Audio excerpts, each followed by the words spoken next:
YellowMotion. This as well. So Bandai Namco has uploaded also the character episode trailer. It's pretty much the same thing from 1 month ago, I have to say, but in English. But one thing we can draw from it is that it pretty much showcases, you know, the connections of the story. So martial law, if you know the story of martial law, he's looking somebody for his new dojo. It's pretty much Feng Wei, you know. So this trailer literally kind of gives already a you know, hint to which characters are going to be related with each other. The same thing can be said for Bob and Brian. It's pretty sure that they both are having a conflict with each other. So the new prey of Brian is Bob, basically that. And the same goes for Devil, Jin, and Haram, you know. Pretty much that. Not so biggie on here.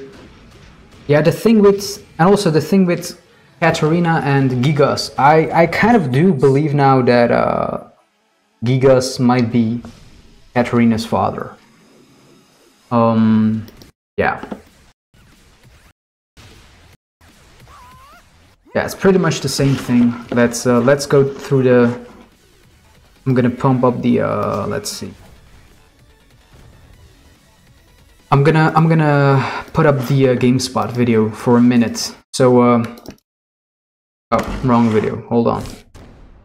Hold on. Is this it? Is this it? Yeah, this is it. So yeah, guys, I'm not gonna. Let's just. Yada yada yada. So you know what's really cool here is that oh yeah, we're gonna go through the GameSpot video. I'm just gonna show you some segments of it. If you don't want to see anything, turn off right now. But it doesn't contain any spoilers. Doesn't contain any spoilers. So the preview of GameSpot is pretty much showcasing you the gameplay mechanics. And this we have already seen with Heihachi and Kazuya. And we also see how they engage with each other. And here you can see on the left bottom corner. On the left bottom corner, you can see the story assist. So when you press, I think it's the L1 button. It's the L1 button, and you can basically do your punches and kicks with just one move.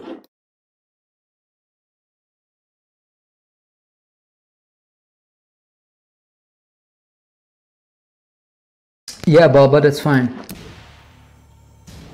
So what I like about GameSpot's preview is that they don't show the whole thing. So it's pretty much, they show you a bit and they, you know, fade away, and it's pretty much showing you like, okay, you've seen a little bit, now we move on. So I'm not gonna watch it in full as well. I'm gonna just, so you know, once you're past this segment, then when I saw this, I was like, yes, because this is what I was hoping for. Because at this moment, it just says like you have to press the buttons and you can throw Kazuya off. And this is something very, very important. That I'm really glad that it's incorporated into the game. So you can see it switches to the movie. And now this is basically like the prologue of how the game starts. So you, if you know, you've probably heard me say one time like I'm also a huge Metal Gear Solid fan, and what I really liked about Metal Gear Solid 3 was like at the end of that game, you had to kill your mentor, you had to kill the boss, and that was so very impactful because you pressed the button and you basically killed her, and it was basically your you felt it. And I was like, if Tekken is going to have some interactive moments in it, then they should also incorporate it in this one, because now you're pretty much, you're on kind of Heihashi's side and you're throwing off your son, or you're on Kazuya's side and you do it, it has an impactful affection towards you. You know what I mean? So imagine this moment when you throw off your son, basically, right? You will also see that. Imagine through the Tekken games that when the time comes of Tekken 1, you will see that Kazuya throws off Heihachi off the cliff. So you will get your revenge in Tekken 1, and then in Tekken 2, the same will happen again, where Heihachi throws off Kazuya into the lava. And maybe in Tekken 3, with Jin, where you are as Heihachi shooting Jin in the head, you know, things like that. So there are really many things into the that could be well incorporated. Or imagine Tekken 4's ending with Jin, where you're holding Heihachi and you want to kind of kill him, you know, things like that. So yeah, I was really glad that this was incorporated into it.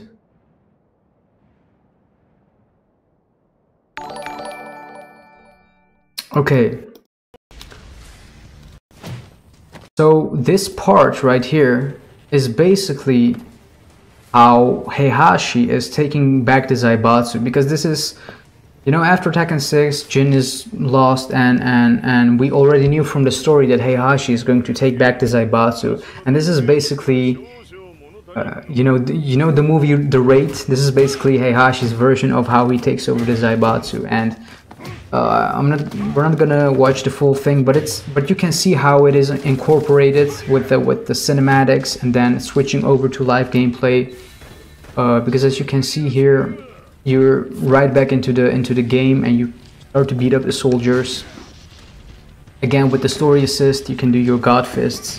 If you're not familiar with Heihachi, just press the button and then everything should be fine. Yeah, let's just move on.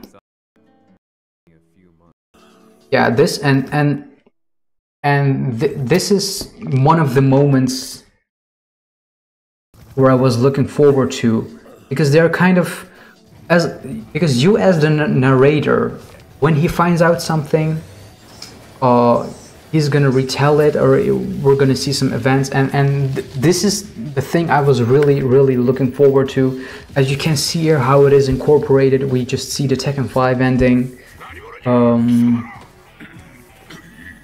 of how it starts literally after Tekken 4. If you've already seen this, then you should know, and I'm looking very forward to see Tekken 4 stuff as well.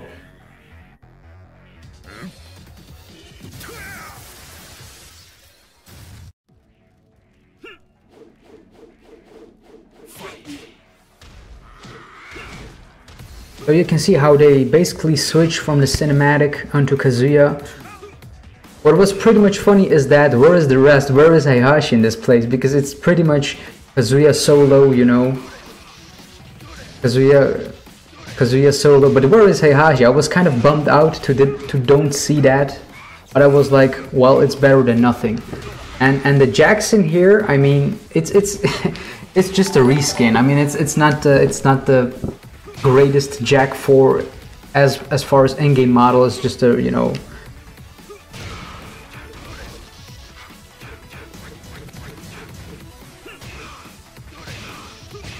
but it's still something better than nothing. So so yeah, imagine, because since this mostly concerns about Kazuya and Heihachi, we will see a lot of Tekken 2 stuff for sure. I mean, imagine the fight with Kazuya as the boss and the devil, and how all of that incorporates with each other. I mean, it's gonna be so sick. Yeah, so this part is where Jin is in the Middle East. You know what the thing with Jin is, guys? You have to notice, because when Jin is about to die, you know, like for example, how was it possible that he became Devil Jin in Tekken 3? Because Heihachi shot him, right? So when Jin actually is the point of death, Devil Jin inside him can awake, and that's also exactly what happened in Tekken 6 when he fought Azazel. when he was captured by Raven and into the chopper and everything. So obviously he comes here, he doesn't remember why he is here, what happened to him, and of course the United Nations are after him. Raven's Master Raven's organization, and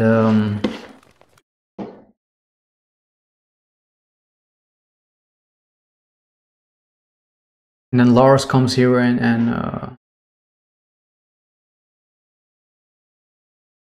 yeah, Vinny, I think Xiao Yu's ending was just for fun. It's you know, you shouldn't take Xiao Yu's ending in Tekken 5 serious. I mean, a lot of things get changed. It's not like they have planned this whole story out. So what's cool at this moment is that you, as you know, Lars, can say like, okay, I'm gonna fight the soldiers, or I'm gonna use my, I'm gonna shoot the soldiers. You know, I think it's pretty, you know, depends on your playstyle, but it's a fun addition. I do think there are more kind of mini games like this throughout the game in the story mode, depending on the characters. But it's a pretty neat feature. It's a pretty neat feature.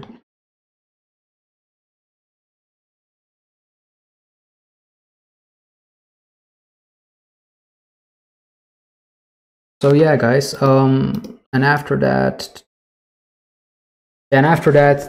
another example of Li Chaolan and Alyssa, pretty much where Alyssa wakes up and he, well, they fight. So yeah, guys, I'm sure it looks all just looks very promising, very good, and I'm just, you know, looking forward for this game to come out and have some fun with it. You know, I will firstly, you know, enjoy the story mode to its fullest. I think if you're a real well-known player and you've been with this franchise since the beginning, I think you should play this on the hardest difficulty that it is possible to have the most fun and the most enjoyment of this game.